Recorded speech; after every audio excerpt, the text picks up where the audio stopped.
Gabriel Ángel es el seudónimo que yo usé los 30 años en las FARC. Después de la dejación de armas yo registré eso como seudónimo y entonces lo sigo usando literariamente y bueno, para lo que se usa un seudónimo. Yo cuando ingresé a las FARC en el año 87 estaba recién asesinado un compañero de la Unión Patriótica de Santa Marta llamado Marcos Sánchez Castellón. A mí me pidieron que me pusiera un seudónimo y recordé a Marcos, entonces me puse Marcos. Como un año después de que ya estaba yo en el frente, fue capturado un compañero y pues parece que le dieron algo duro en el batallón y entonces él delató todo lo que pudo sobre el frente, cómo nos llamábamos, qué aspecto físico teníamos, todo eso. Entonces nos dieron la orden de cambiarnos todos el nombre. El segundo seudónimo que fue Gabriel Ángel, porque yo admiraba mucho a Tupac Amaru. Tupac Amaru se llama José Gabriel Condorcanqui, se llamó. Entonces yo me gustaba José Gabriel, ¿entiendes? Pero yo dije, si me pongo José Gabriel, todo el mundo me va a decir José, o me va a decir Chepe, sí, o me va a decir, bueno, cualquiera de esas variantes que tiene José. No, dejo el Gabriel, simplemente, pero fue por Tupac Amaru, el Gabriel. Después, cuando fui al Magdalena Medio, entonces me dijeron que necesitaba un apellido porque ya tenían que firmar documentos, tenía que hacer algunas labores al lado de la dirección del bloque. Entonces que buscara un apellido y yo pensando un apellido que salga con Gabriel. Me sonó Gabriel Arcángel, ¿sabe? Pero me pareció que Gabriel Arcángel era demasiada boleta. Era como el Arcángel San Gabriel, ¿cierto? Exacto, el de Mahoma, el de la Virgen María. Así que decidí hacerle una variante, Gabriel Ángel, o el Ángel Gabriel. Sí, además es el mensajero de la palabra, ¿no? Y como me gustaba la palabra, me gustaba la escritura, apenas salió apropiado, creo yo. Bueno, yo tengo una fe muy grande en algo que se llama revolución. Fui bautizado, claro, en mi familia, todos católicos, mi padre, mi madre. Y estudié con curas, yo estudié la primaria en el colegio de la parroquia, en un barrio que se llama Quiroga, en Bogotá. El padre Rueda, que era el rector del colegio y era el párroco, era una autoridad en todo el barrio y en la familia. Y luego en el bachillerato lo hice en el Colegio Mayor de San Bartolomé, con los jesuitas. Pero yo creo que fue el estudio con los jesuitas lo que me fue haciendo perder la fe. Curiosamente, tanta religión que le meten a uno, tanta misa, tanta obligación de índole religiosa me fue como decepcionando un poco, sobre todo porque los jesuitas tenían el voto, ¿no? Claro, con el perdón de los jesuitas, yo no los estoy atacando, sino son cosas que uno piensa de muchacho. Los jesuitas hacían el voto de castidad, pobreza y sencillez, como humildad, obediencia. Entonces, sin embargo, los jesuitas tenían mucho dinero. Se hablaba de que eran la comunidad más rica de todas las comunidades religiosas. Y eso me fue decepcionando un poco. Después ingresé a la universidad y ya conocí el marxismo, el materialismo. Y yo creo que definitivamente eso me hizo cambiar de pensamiento. Sin embargo, siempre he respetado la religión y a la gente que cree y que obra, sobre todo la gente que obra según lo que cree. Con unas clases dominantes cuyo principal interés es mantener la gente en la ignorancia. O sea, la gente alienada, ¿verdad? Que la gente escuche ese reggaetón todo el tiempo, que habla de que fumo marihuana y nos vamos a la cama, y bueno, una serie de cosas. Ojalá ellos piensan que toda esa gente siga así. Entonces, educar a la gente, enseñarle que hay maneras de dignificar su vida, de dignificar la sociedad, eso es liberar. Y eso es una labor de educación. A veces comienza desde enseñar a leer, ¿verdad? Desde enseñar a escribir. Bueno, el azar, ¿no?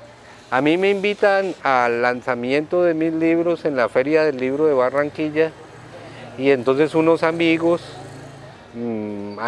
ayudan, colaboran para que la estadía mía se dé aquí en Rebolo, apoyado en el padre Bernardo. Y entonces de pronto descubro que lo de la Feria del Libro fue un pretexto. Lo realmente importante era haber venido a Rebolo y haber conocido todo este proceso. Eso era lo que valía la pena de haber venido. Así, yo no he vendido ni un libro en Barranquilla, pero en cambio he ganado muchas cosas en conocimiento. He visto cosas muy hermosas aquí, un esfuerzo colectivo impresionante y un liderazgo también muy importante. El cristianismo primitivo es una forma de rebelión y yo creo que todo esto apunta a revivir la esencia pura del mensaje real de Cristo, ¿no? Que era el mensaje a favor de los pobres, eso de que más fácil pasa un camello por el ojo de una aguja que un rico ingrese a...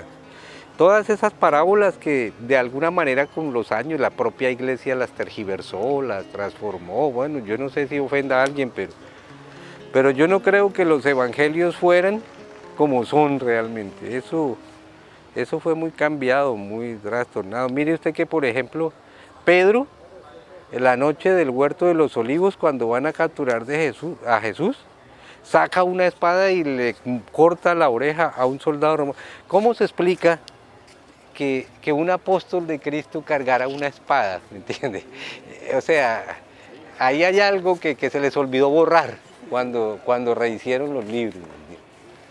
Entonces, no, yo pienso que el cristianismo juega un papel fundamental en la liberación de los pueblos, pero ese cristianismo liberador, no ese cristianismo, digamos, medieval, que nos metieron en la cabeza muchos. Tus sueños se verán cumplidos y yo podré disfrutarlos contigo.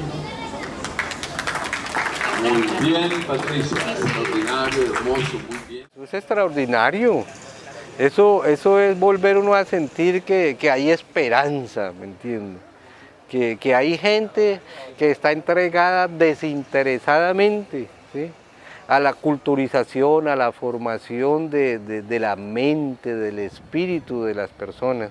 Y entonces eso es muy bello, encontrar uno quizá en el sector más pobre de la ciudad, en el sector más marginado, 30 o 40 niños recitando poemas, ¿sí?, con un apoyo de sus familias, un apoyo de todo el entorno y un gran amor, un gran cariño de toda la gente. Eso es una experiencia hermosa, muy bella, que vale la pena aplaudir y apoyar e incluso difundir, contar esto, que esto no solamente lo conozca Rebolo, sino que lo conozca todo el país, lo conozca el mundo entero, ¿sí? No, pues Camilo era una institución en la Universidad Nacional, él había fundado la Facultad de Sociología, había sido párroco de ahí, de la capilla de la universidad, y pues aparte de eso toda su actividad política. La influencia de Camilo era grande en un sector de estudiantes, pero es que yo estudié en una época de unas rencillas entre como 34 organizaciones de izquierda que se daban garrote entre ellas, cadena.